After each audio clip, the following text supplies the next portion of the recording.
Songa mbele, songa mbele! Songa mbele! Songa mbele, songa mbele! Endelea kutembea, hakuna kufaika.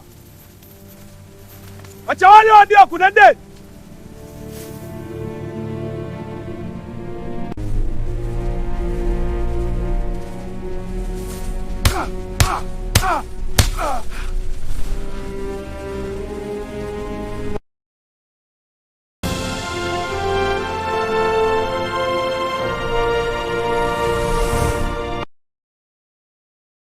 Ndugu mtazamaji, karibu kwenye The Book of Magic Stories.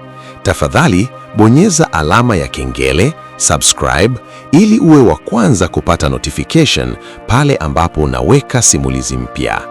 Niandikie kwenye comment section unasikiliza kutokea wapi. Niandikie kwenye comment section unatazama simulizi hii kutokea wapi. Karibu sana kwenye The Book of Magic Stories. Jina langu naitwa Ayubu Obedi. Sasa tuanze simulizi yetu.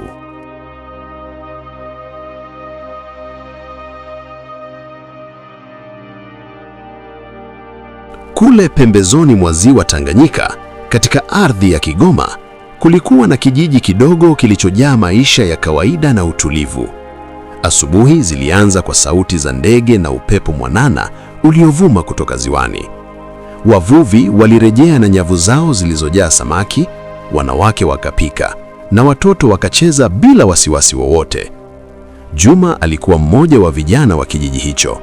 Alikuwa na nguvu, moyo wa kusaidia na ndoto za maisha ya baadaye. Alimpenda sana mama yake na mdogo wake Asha. Maisha yake yalikuwa ya kawaida mpaka usiku mmoja ulipobadilisha kila kitu. Usiku huo haukuwa wa kawaida. Kulikuwa na ukimya mzito, kana kwamba dunia ilisimama. Ghafla, mbwa walianza kubweka kwa nguvu. Kabla watu hawajaelewa, milio ya risasi ilipasua anga. Kijiji kilivamiwa. Wavamizi walikuwa na bunduki, mapanga na minyororo. Walikuwa wakishirikiana na wafanyabiashara wa Arabu waliokuwa wakinunua watumwa kutoka bara la Afrika. Walivamia nyumba moja baada ya nyingine, wakawavuta watu nje, wakawafunga bila huruma yoyote. Juma alijaribu kumkimbiza Asha mafichoni, lakini alipigwa kwa nguvu na kuanguka. Alipozinduka, alikuwa tayari amefungwa pamoja na wengine. Alitazama huku na huku, akimtafuta mama yake. Hakumuona. Safari ya mateso ilianza alfajiri ile ile. Walilazimishwa kutembea kwa miguu kutoka Kigoma kuelekea Tabora. Walikuwa wamefungwa kwa minyororo ya shingo na mikono, wakitembea kwa mstari mrefu chini ya jua kali. Hakukuwa na huruma, hakukuwa na mapumziko ya kutosha. Siku ya pili, mzee mmoja alianguka kwa uchovu. Alijaribu kusimama, lakini hakuweza. Mlinzi alimwangalia bila hisia, kisha akampiga hadi akanyamaza. Mwili wake uliachwa njiani. Hapo ndipo hofu iligeuka kuwa ukweli. Yeyote angeweza kufa wakati wowote.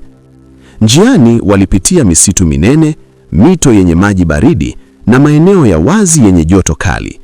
Njaa iliwatesa, kiu iliwachoma koo zao na miguu yao ilianza kutoa damu.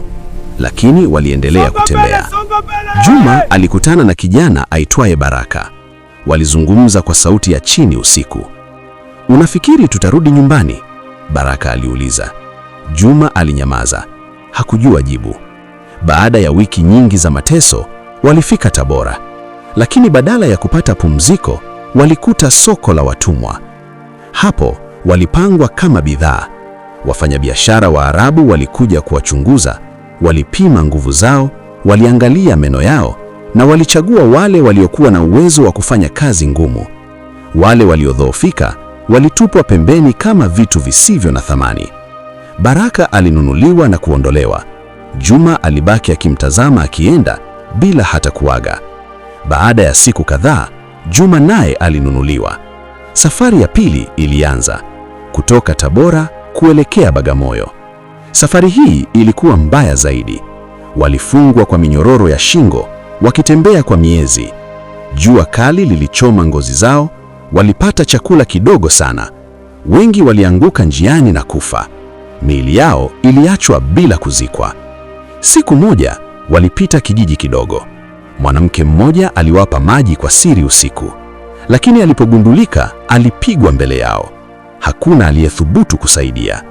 Siku nyingine Juma alimwona Asha, mdogo wake, katika kundi jingine lililokuwa likipelekwa upande tofauti. Walikutana macho kwa sekunde chache.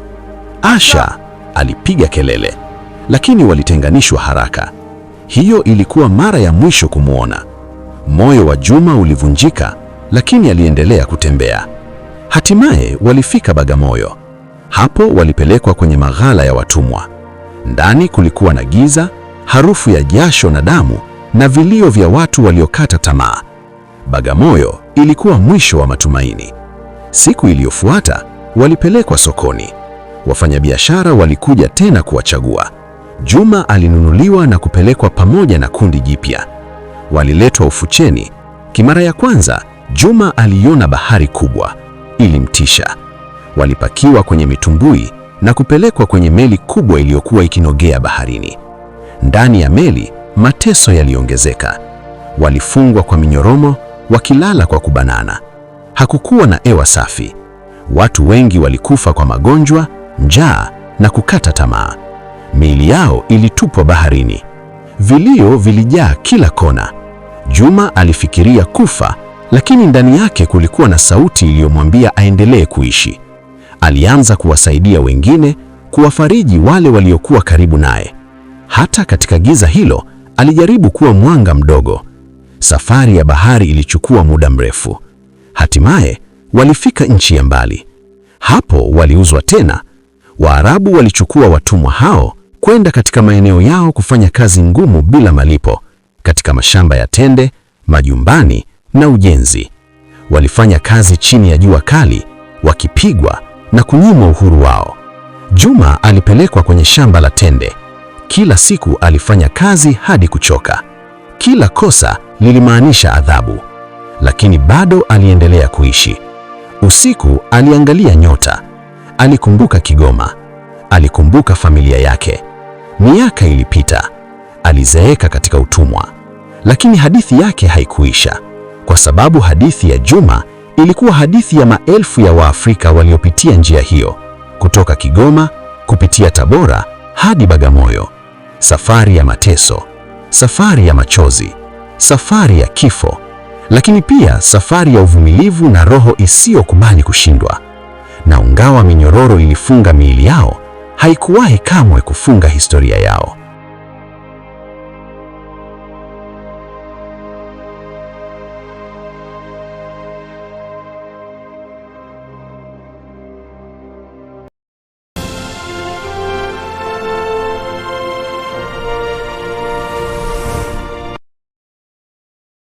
Ndugu mtazamaji, asante kwa kutizama simulizi hii mpaka mwisho, na pia kama umeipenda, niandikie kwenye comment section hapo chini, na pia unaweza kunitumia ujumbe mfupi kupitia namba yangu ya WhatsApp ambayo ni 0766947545, na pia kama una mchango wowote wa kifedha ili kuiboresha The Book of Magic Stories, unaweza kutuma kiasi chochote ulichonacho kupitia namba yangu ya M-Pesa ambayo ni 0766947545.